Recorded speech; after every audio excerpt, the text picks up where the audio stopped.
I welcome you to my home. Do come in, have a seat.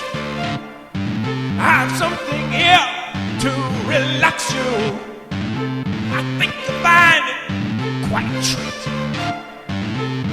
If you find me sounding insane, it's just the absolute talking. It's just the absolute.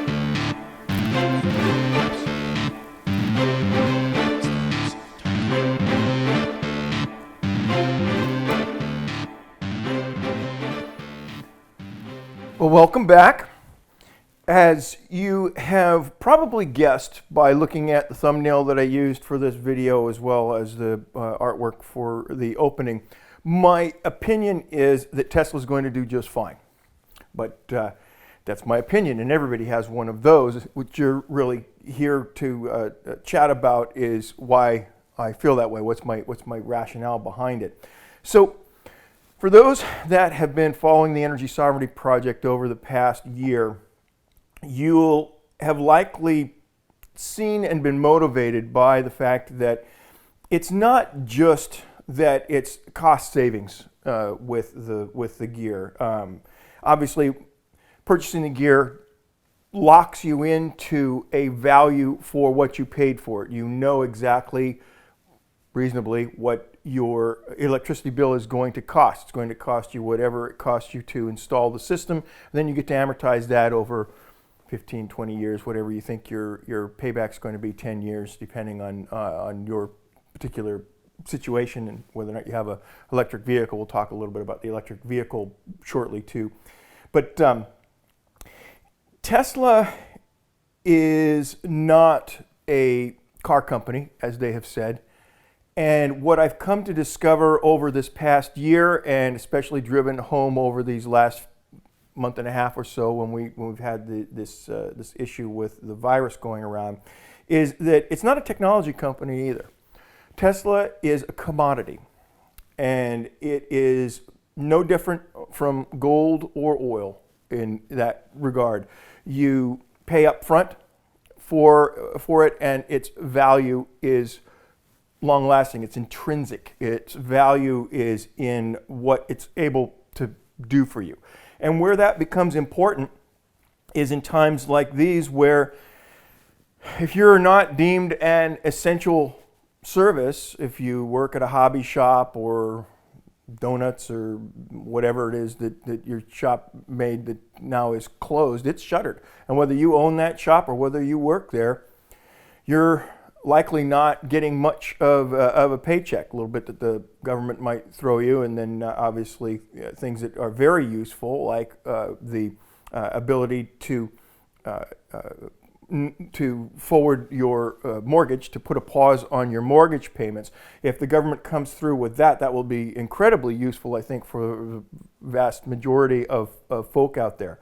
Now, while they're doing that, it would also be handy not to have a utility bill and not to have to pay for gasoline.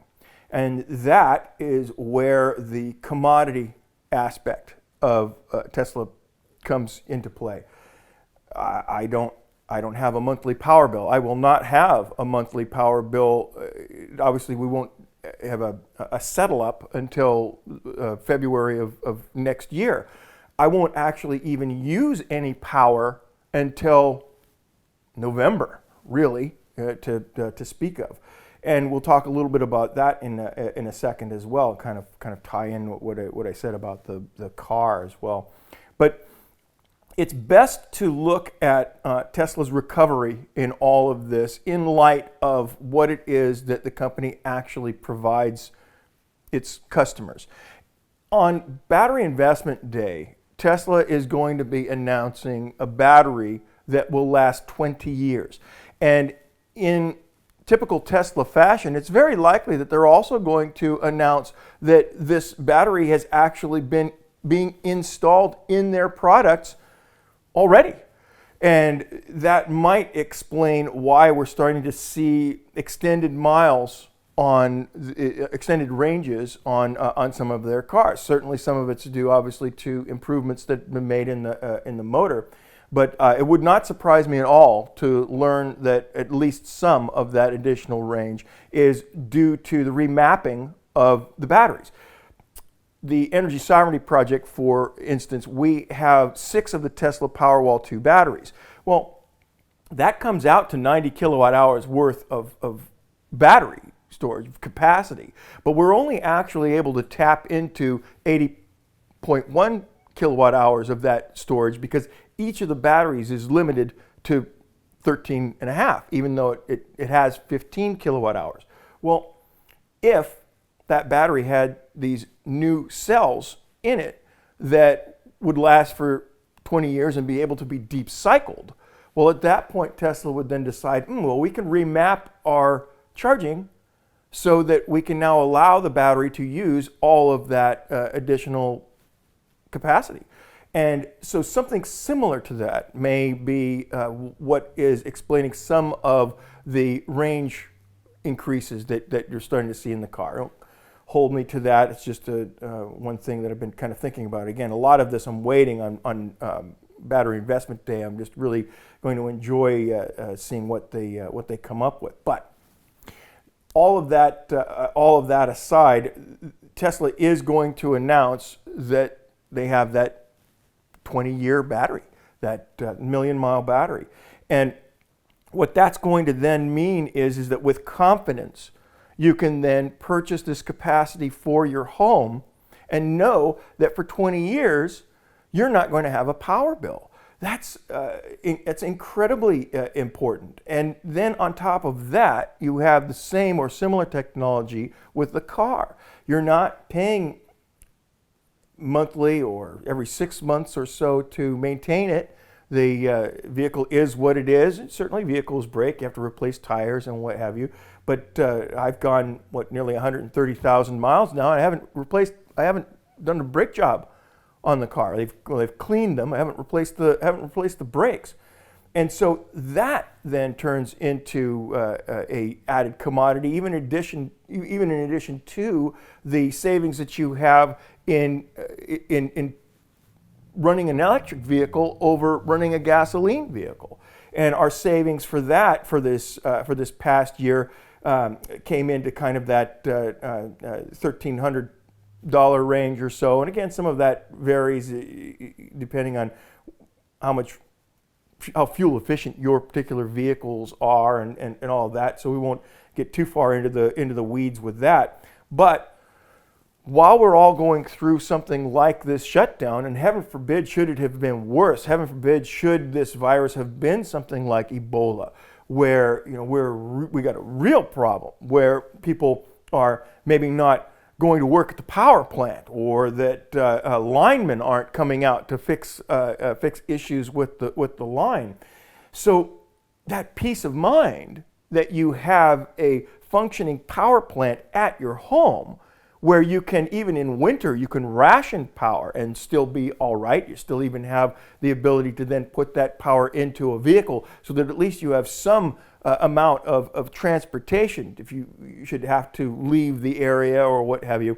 But that is why Tesla is going to weather this just fine.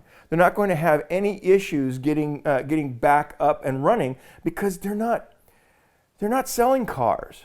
They're not even selling technology. They have a commodity to sell that if people are able to then roll the cost of these systems into their mortgage, which would be probably the ideal way to do this. When purchasing a new home, to leverage that purchase to be able to at that time roll in something like a battery storage solution into the purchase of the home.